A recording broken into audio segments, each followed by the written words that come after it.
ABC Monday. The Bachelor is back, and everyone is falling for America's heartthrob, Joey Graziadei. Chef's kiss, 10 out of 10. He's taking another shot at love. I am definitely ready to find my wife. But will he find his perfect match? I am freaking out. I'm about to lose it. Something I need to know, I need to know. I'm done here. I thought it would be easier. The Bachelor premieres Monday, 8/7 Central on ABC and stream on Hulu. Day 2 of my exclusively adult Virgin voyage.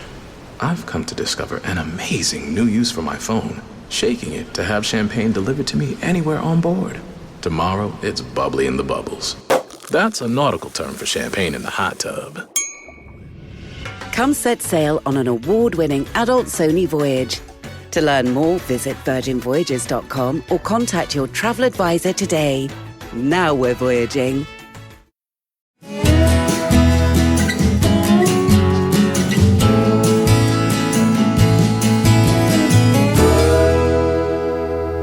This is Central Texas Life with Ann Harder. Hello, everybody, and welcome to Central Texas Life. Today we're going to talk about books. We're going to talk about books in Texas schools.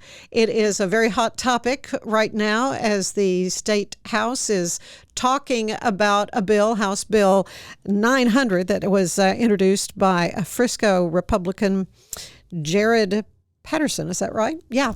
And I have with me Denise Ballou, local from Central Texas, and via Zoom we have Kristen Bentley, who is in East Texas, not too far from Tyler, I understand, about 20 minutes.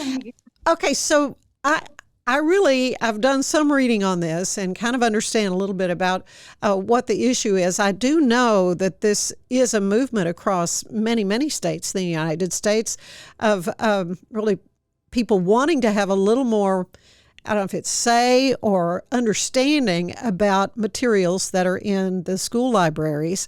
Some of it is being deemed not appropriate for kids. Correct. So that said, let's first talk about you ladies. I want to start with Kristen, since you're further away. Well, how did you get involved in this topic, and what is it exactly? Are you a paid lobbyist? I mean, I'll ask that off the bat. Or, how did you get involved in this particular issue? Okay, well, first and foremost, I'm a mom. I have 2 sons, and my oldest son attends the local public high school. And I got involved in auditing his school library about a year and a half ago.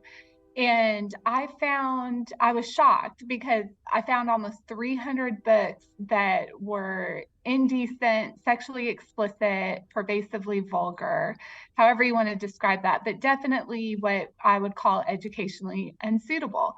I'm a former teacher. I'm a special education advocate. I have a master's degree in special education. But I tell you what, it was the mom radar in me that was set off, because you don't have to have a master's degree to understand and know that the materials that we're finding in Texas schools across the state in every single House district is inappropriate and unsuitable for children. And so at that time, we were very effective in the local area here in Tyler ISD. But what I've learned since then is that we are an exception, because we were able to get almost all of the books removed, almost 300 of them, whereas in other parts of the state, in most parts of the state, they are not being removed. And so aside from, being a mom, I also serve on the executive board of the Republican Party of Texas. I was elected to that position in June of last year, and I represent 19 counties in Northeast Texas. And so I'm the SREC from Senate District 1.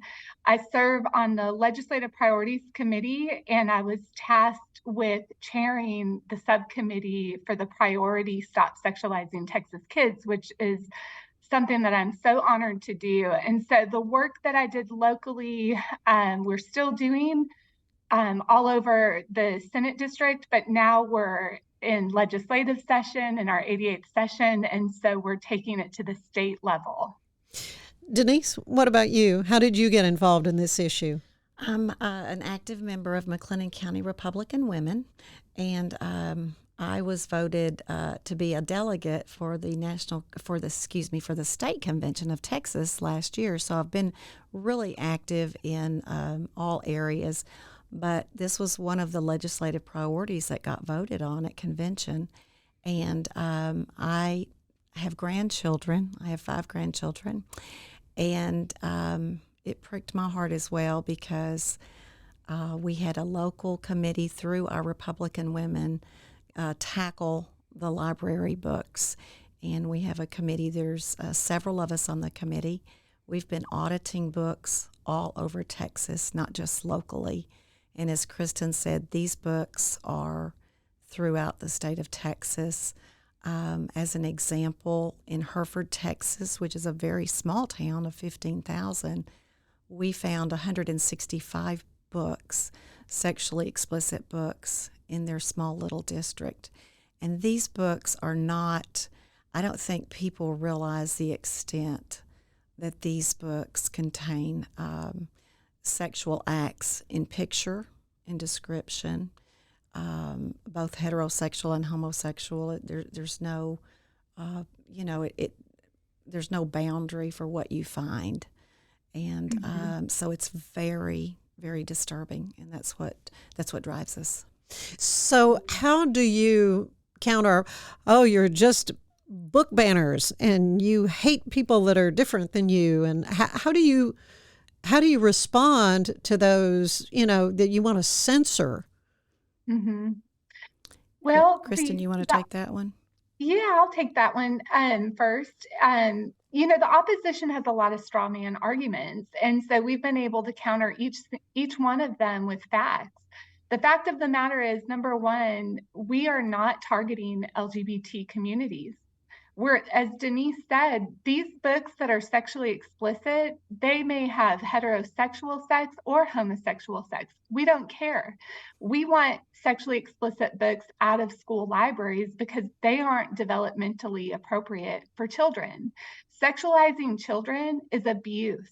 It's abuse. It's a form of abuse. And so we want book boundaries. It's not book banning. The government is not banning books. We are creating boundaries. That we have a long history in our country of regulating speech. Obscenity is illegal. It is not protected speech.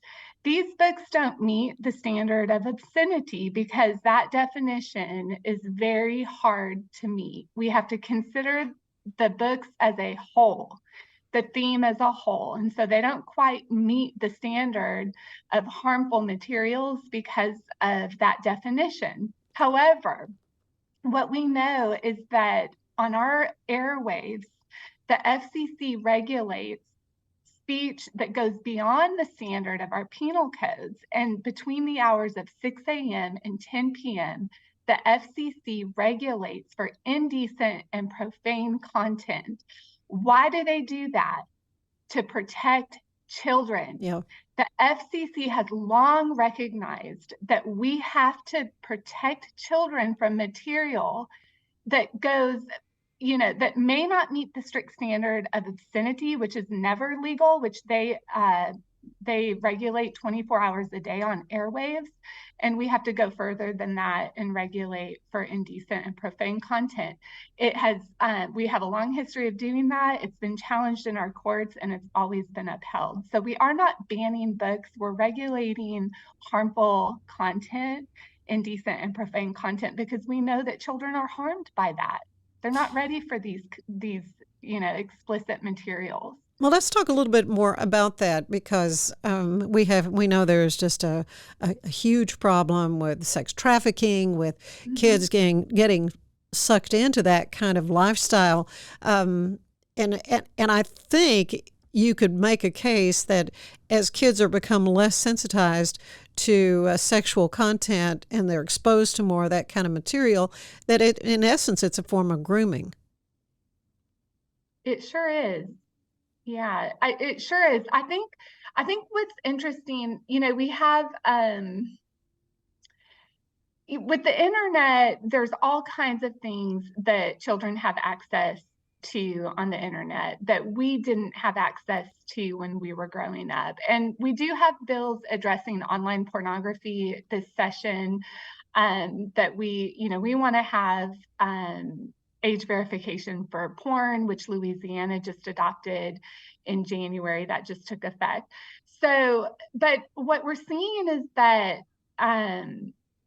children are desensitized when they are seeing this kind of content. The whole point of grooming is to desensitize children and to make them easier targets of abuse. That's what sexual grooming is. And it's just, there's so many different ways that predators will groom children, but using materials that are pornographic in nature, inappropriate, sexually explicit, that's a way for them to break down those boundaries and cross boundaries so that they become easier targets and victims. I suspect that there are people like me. My kids long out of school. I do have grandchildren, and like you say, Denise, your heart breaks that for a lot of these kids, their innocence is being taken away from them, maybe at an age where they're just not equipped emotionally to deal with these kind of things. Were you surprised at some of the materials you came across? I think they're probably going, well, how bad could it be? Yeah. It's pretty bad, I think. Absolutely. I was an educator for 23 years. I was not a certified teacher. I was a assistant, a paraprofessional. I worked in all areas of education. I even worked in the high school library locally at one of the high schools, and I had no idea. A lot of times these books are very deceiving. They look very innocent on the outside, but they're just filth on the inside. And just the fact of, this... that age appropriateness is always discussed, but I'm sorry, even a high school senior has no business looking at this kind of stuff in a school library. Schools are to protect children, and it's purposely, I feel like, being put in their faces, whether it's a fault of the librarian or not. Maybe the librarians aren't even aware of some of the contents of these books.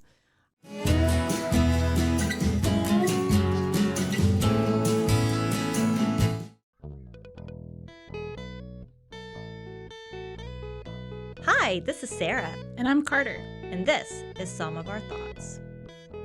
We're two Southern sommeliers, and we want to share everything we love and know about wine.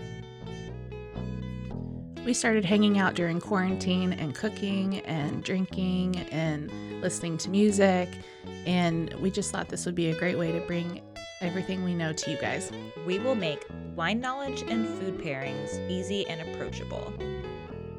So put on your favorite vinyl, grab your favorite glass of wine, tune into our show, and let's have some fun. Wine and vinyl. So check us out on roguemedianetwork.com or wherever you get your favorite podcast. We'll be talking about a lot.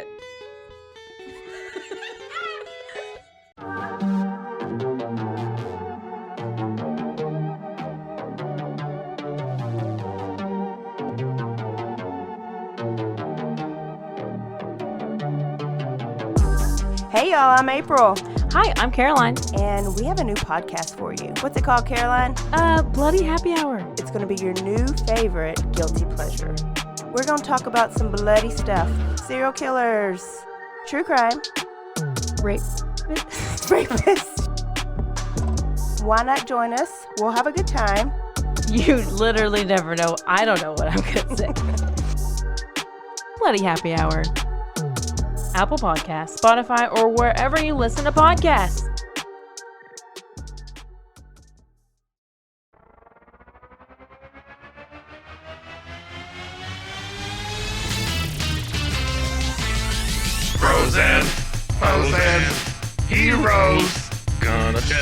about frozen heroes. Gonna tell you about. Hey, I'm Zach. And I'm Mike. And we have a fantastic new podcast to tell you about. Bros, Foes, and Heroes. It's the two of us looking into the world of comics, breaking down some characters that you may have never heard of, and some that are just absolutely ridiculous. Yeah, so Zach comes up with a character each time, and I go into it just completely blind. I don't know who this person is or what their abilities are or anything, and basically I guess we kind of go over their origin story and just some of the ridiculous stuff that maybe, especially Golden Age stuff. Oh, Golden Age stuff is always the best, and we will make sure to highlight all of the shenanigans and just absolute weirdness of everything. Yeah, that's right. So subscribe today and follow us on Instagram at Bros, Foes, Heroes. And if you don't, I know where you live. Not really, but please subscribe. Frozen heroes. Gonna tell you about frozen heroes. Day 2 of my exclusively adult Virgin voyage. I've come to discover an amazing new use for my phone, shaking it to have champagne delivered to me anywhere on board. Tomorrow, it's bubbly in the bubbles. That's a nautical term for champagne in the hot tub. Come set sail on an award-winning adult Sony voyage. To learn more, visit virginvoyages.com or contact your travel advisor today. Now we're voyaging. Whether you're a diehard sports fan, a hopeless romantic, or a comedy aficionado, the Xfinity 10G network was made for streaming it all. Worry less about buffering when streaming your favorite shows, movies, or live sports and enjoy a better way to watch. Xfinity gives you a reliable connection for streaming plus all the entertainment you love all in one place. Fear not, because now you can finally sit back, relax, and stream your favorite entertainment and sports like never before with the Xfinity 10G network. Circle K's new free Inner Circle membership program is all about making it easy to reward you with the things you'll love. Sign up and save 25 cents per gallon on your first 5 fill-ups. Plus, get every 6th free on a tasty selection of Circle K products. We're talking piping hot pizza, fresh coffee, ice-cold fountain drinks, and more. Join Inner Circle for free by downloading the Circle K app today. Terms and conditions apply at participating locations. Visit CircleK.com for details. Inspired by the life of the savvy and ambitious Colombian businesswoman Griselda Blanco comes a new Netflix original limited series. Griselda tells the story of a devoted mother who, with her lethal blend of charm and relentless savagery, creates one of the most powerful cartels in history. Witness Sofia Vergara's captivating transformation into the godmother of the underworld. Griselda, streaming January 25th, only on Netflix.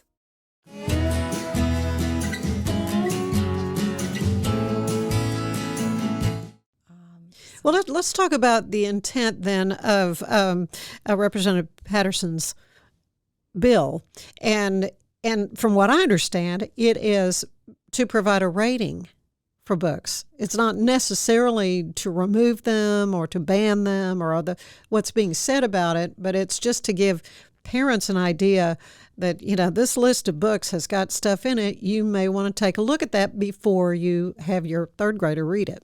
Yeah. Personally, the auditing that we have found, we don't find as much on the elementary level, but the middle school and the high schools are just infiltrated with these books. This book holds the vendors responsible. Oh, okay. And I'm going to let Kristen take it from here because she's very well versed on all of this, much better than I am. Well, I know Denise was there to offer excellent testimony on Tuesday, and but she's exactly right when we say the enforcement mechanism is through the vendors. And the vendors, what this bill does, HB 900, is it requires that vendors label books that they're selling to Texas schools if they are sexually explicit or if they have what they call sexually relevant material. Now, it does go further than that, though. actually prohibits the sale of sexually explicit materials, and it creates a standard for school libraries. We don't have existing state standards for our libraries. We have guidelines only. And so this bill actually puts into Texas law that we have standards when it comes to the collection development of libraries or school libraries. And it was very interesting actually to hear the Texas Library Association supports that. They support standards for our school libraries for collection and development and would actually like to see standards go even further than that.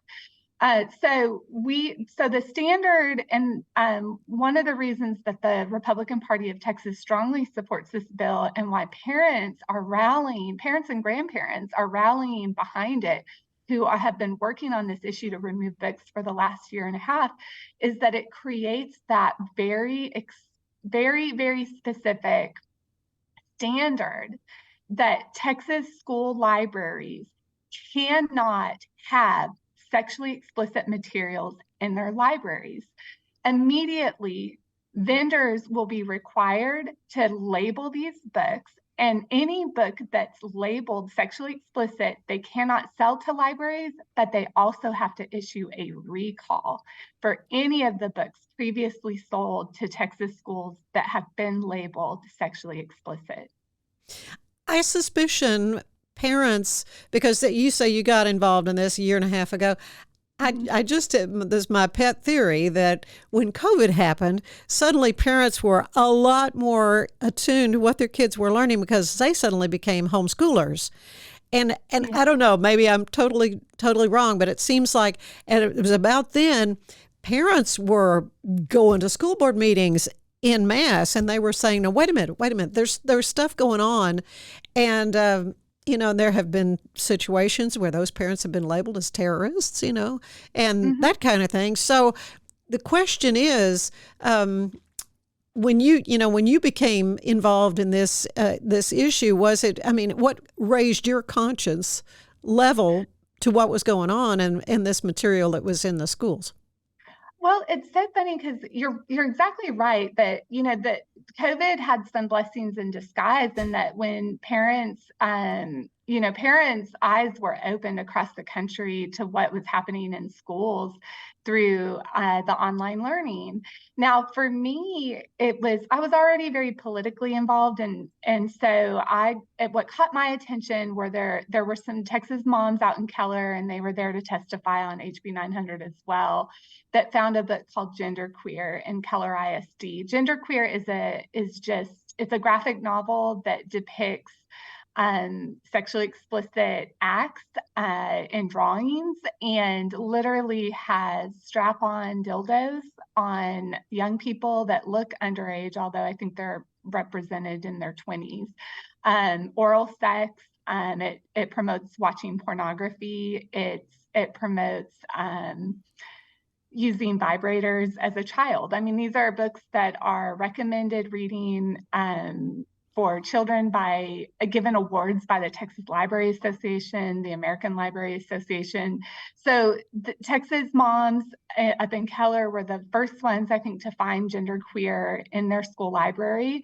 And so that brought a lot of attention to the issue in Texas back in October of 21, I believe it was. So, what got me involved was I got a call from another SREC member who asked me if I could look into the library books in my son's district. And I will never forget it, because I was on my way up to Arkansas to celebrate my anniversary, and I got off the phone with her, and I told her that I'd be more than happy to look at them when I got back. But I remember telling my husband, there's no way I'm going to find these books in our library. I live in the most Christian, the most conservative region of our state. There's just no way. And when I got home, sure enough, I started looking, and I was shocked. I was angry. I mean, I was not a nice lady for a few weeks to just about anybody, because I was so disturbed by what I found in my son's school library. Of course, So, Denise. and that's what got me involved. Right. I think that partly, as you say, the standards aren't defined, and as a broadcaster, we have certain standards that we adhere to. And I remember many years ago, there was a big story. It was a big kerfuffle because a local group was wanting to put a pamphlet, a small booklet. I can't remember if it was through the Girl Scouts or what it was. I just remember the booklet we got. We could not have put descriptions or depictions or anything on the air. Mm-hmm. Unbelievable. And so it's kind of like, if it's not appropriate for on the air, could it possibly be appropriate for kids? Absolutely. No. Yeah. And even talking about this now, I realize, I probably have to be careful even describing what's in these books. But, you brought up or I think Denise might have brought this up earlier, that it's unimaginable for reasonable adults what is in these books. I mean, explicit means nothing is left for the imagination. And so that's what you need to understand, what everybody needs to understand. Parents and grandparents need to understand that these books leave nothing for the imagination with regard to sex acts and all kinds of sex acts. In fact, just today in preparation for this discussion, I was listening to a talk show, and they were talking about this very thing because you have, as you say, just been in Austin not too long ago testifying. And, of course, at this point, the House has heard testimony. Have they tabled it in the committee, or what's the status of the bill? Last I heard, they were deliberating for about up to a week. And my understanding is next it goes over to the Senate, and it all kind of starts over there. It starts over from my understanding of it. So will you be going back to absolutely testify? And I think you told me that it was late in the night before you even because there were so many, and obviously it's an issue that people are passionate about on both sides. Exactly. Yeah, there were a number of bills that the Public Education Committee on the House side were listening to. They moved House Bill 900 to the last for the day because they knew there were over 80 up to 100 witnesses that wanted to testify. And I would say the majority of those that testified were in favor of the bill. Concerned parents, grandparents, and we felt like we had a lot of support from those that are on the committee as well, which was really a wonderful thing to see because you really don't know. We're Texas, but we have our own issues, and we're not just a state of conservatives. We have both sides of the fence, and I felt like we had a little bit of almost argument with a couple of the board members on the Public Education Committee, where we were, especially with Jared Patterson, his bill, he was reading and explaining it, and they were really grilling him on a lot of specifics, and even brought the Bible into it. Mm-hmm. And the stories of the Bible, right? And that really got a lot of us are down. Well, and then you hear when you start talking about book banning, the Gone with the Wind banned because of some words in it, and Huckleberry Finn and some of the classics that people grew up on that are not politically correct anymore. So you just pull them out of the library, don't allow a child to read it. And then there's another point that was brought up that maybe a book like a Stephen King novel that might have sex scenes in it, should that also be rated? Should that be something would that fall under this bill, or is it just books that deal with sex? My understanding is more the sex, but I could be wrong. Kristen? Well, I think what we want to see is the intent of the bill is, if it can't be read aloud during the hours of 6 a.m. and 10 p.m. Yeah.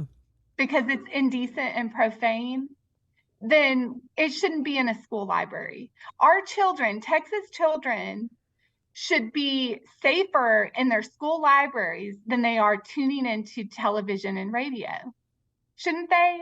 And so if it is a Stephen King novel that goes into explicit detail about a sex scene or about sex, or if it's pervasively vulgar, which would mean that, there's an excessive amount of profanity, then we need to evaluate that. If it can't be read during those hours, on American airwaves, public airwaves, then our children shouldn't have access to it in their school libraries. So we want to make sure that we are protecting, classics. We want to make sure that that we are being very conservative when it comes to protecting speech. And so I don't mind the debate over the right language, but the Bible is not sexually explicit. And that's the argument that Representative Talarico was trying to make, is that the Bible is sexually explicit. It is absolutely not sexually explicit. And we know that the Bible, every passage in the Bible can be read over the radio or broadcasted on television. And while there might be some classics that have some profanity in them or reference to sex, it might give them a label of, sexually relevant materials, which would require parental permission. But I would say that most classic novels, they're not pervasively vulgar, they're not explicit. And so I don't think any of the books that we're familiar with would be removed from school libraries in Texas. And this bill is just dealing with school libraries. You can go to your local public library, presumably, and unless community standards are such that the community says, no, this isn't appropriate. If that parent wants their child to read these different books that are in question, they should be able to find them somewhere, right? Yeah, and that was the point that I think Representative Harrison kept making in his examination of witnesses. There were several witnesses in the opposition, and I do have to say that Denise is right, that the people who testified overwhelmingly were in support of the bill, but the ones who were against it, they really used a lot of the same straw man arguments that we were going after LGBT books and characters and ideas and things like that. But even the ones who felt there should be no restriction on, really like pornography in the library, I thought Representative Harrison did a great job grilling them and saying that if you want your child to have that, what's stopping you? What is the state doing that would stop you from providing that for your child? Because really, essentially, the state's not stopping anyone from going and buying these books for themselves. But the argument that the state has to provide them for children with tax dollars, that was the one that he was making that point over and over again, that the state doesn't, the state has a compelling interest to protect kids essentially from sexualization, but they certainly aren't stopping anyone from, a parent from providing these. They can go buy them at Barnes and Noble if they're that, bent on their children having them. Well, this is a legislative priority for Governor Abbott, I understand. And so presumably sometime before the session's over in May, there'll be some sort of a vote about it. We hope so, and we're really praying hard about that too as well. Yeah. I do want to say as well, our local school district where I'm a taxpayer, this is where we started on the local level. We found 45, actually more than that, but we held it to 45 books that were sexually inexplicit. To the administrators first. We were put off to go in front of the school board because they wanted to investigate on their own. And so we did that. We took it to the school board, and they agreed to do book audits on the campuses. And out of 45 books, they removed 9. Really? Yes. The majority of those books are still on the shelves. and that's just inexcusable. And it makes me so angry. I raised my children in this district. My husband and I taught at this district, and this district standards used to be much higher than they are now. And as a taxpayer, I don't want my taxpayer money going to filth. And it almost makes me to where I just want to move out of the district because I'm so upset with it. We do have some board members that have reached out to me and to our committee, which are very supportive. And I feel like it's going to get a second look. So I'm thankful that we have some really good, moral, conservative men on our school board in that particular district. It's an ongoing fight. Well, what I find interesting about talking to the two of you is that, I mean, you're not politicians. You're not, I mean, you're parents first, and saw an issue and are concerned about it and have really dug in to try to make some changes. Absolutely. Yeah. And I would say too, what's really important about grassroots activism is that when we come together and we're organized, and we are organized, let me tell you, parents and grandparents in the state are very organized on this issue. And that was very clear at our first committee hearing on just one bill that the RPT supports on this issue. We are able to then inform and educate and influence our representatives because they're so busy with so many different issues that they really rely on us to educate them on these things. And I'll tell you, I had a great conversation with one of our representatives that serves on public education. And what he told me is that we've been educating them and giving them examples of the books, but what he said is it wasn't until the hearing, until the questioning of certain people who serve as a superintendent, for instance, that he did not understand the sheer disregard that these people have for the welfare of children. And it speaks to what Denise said, that they brought this to the attention of the school board there in your community, and they only removed 9 of them. And there are other districts across the state that will not even remove books like Genderqueer. In El Paso, Texas, back in December, they voted 8-1 to keep Genderqueer, which has pornographic images in it, that, tells kids to go look at porn online, which is very unhealthy. We know the risks of that to children. They couldn't even remove that. So the sheer disregard that these people across Texas who are tasked with overseeing the welfare of children in our schools have no regard for their welfare. And that was very disturbing to this representative. do you think that, I'm just trying to figure it out. I mean, to me, it shouldn't be a political issue, one side or that. I mean, decent people ought to be in agreement no matter what, which party you vote for. So that's just me. But I'm just, I look at this and I'm trying to think, do some people view children as little adults, that they're automatically equipped to handle things that adult brains can, without coming to grips with the fact that they're developing, that these brains are developing, and some of these images can leave lasting negative effects on kids. Well, we have to realize that there are people who believe that children are sexual beings from the time they are born.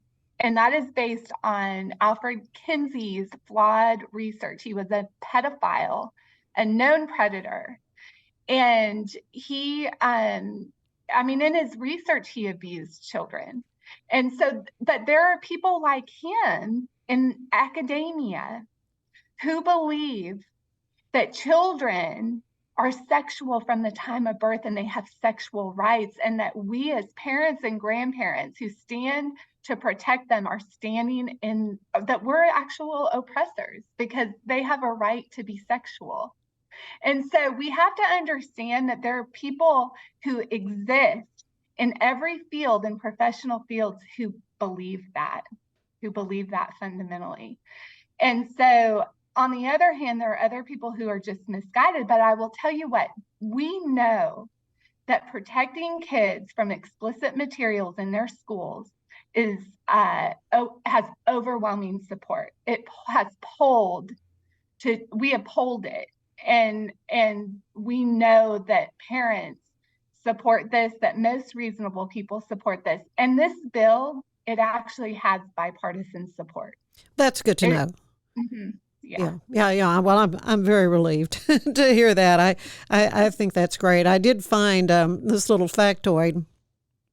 True or not, I don't know. It's from PEN America, a nonprofit. It says that advocates for free speech, that Texas had removed more books from school libraries than any other state, about 800 books.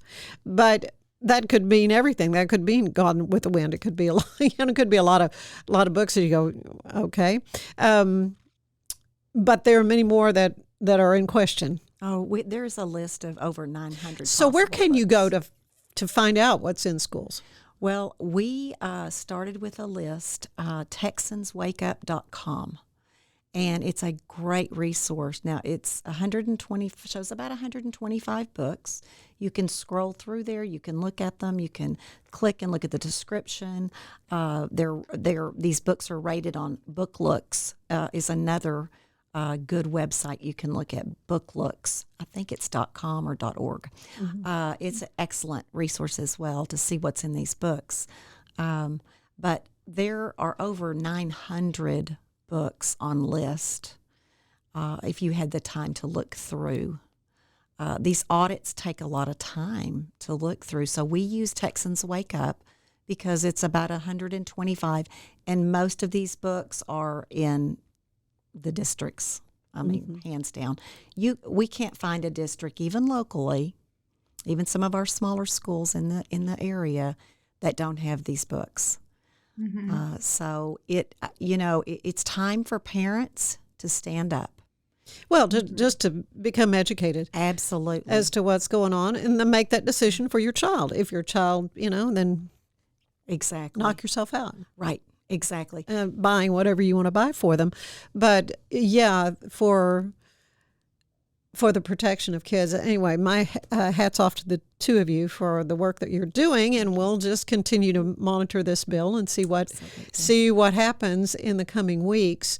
As far as having some sort of a rating and holding these book vendors responsible for the content that they're wanting to sell to Texas schools. Absolutely. It's a great start. Yeah. Well, many thanks to Kristen Bentley and also Denise Ballou. Thank you both for being with having us on and for helping us spread the word. All right. Well, we'll join you next time. I hope you'll join us next time for Central Texas Life. We'll see you then. Bye-bye. Central Texas Life with Ann Harder is part of the Rogue Media family. Be sure to check out our other shows at roguemedianetwork.com. Please rate this show 5 stars on iTunes, Spotify, YouTube, or anywhere you get your podcasts. Join us again soon for more Central Texas Life with Ann Harder.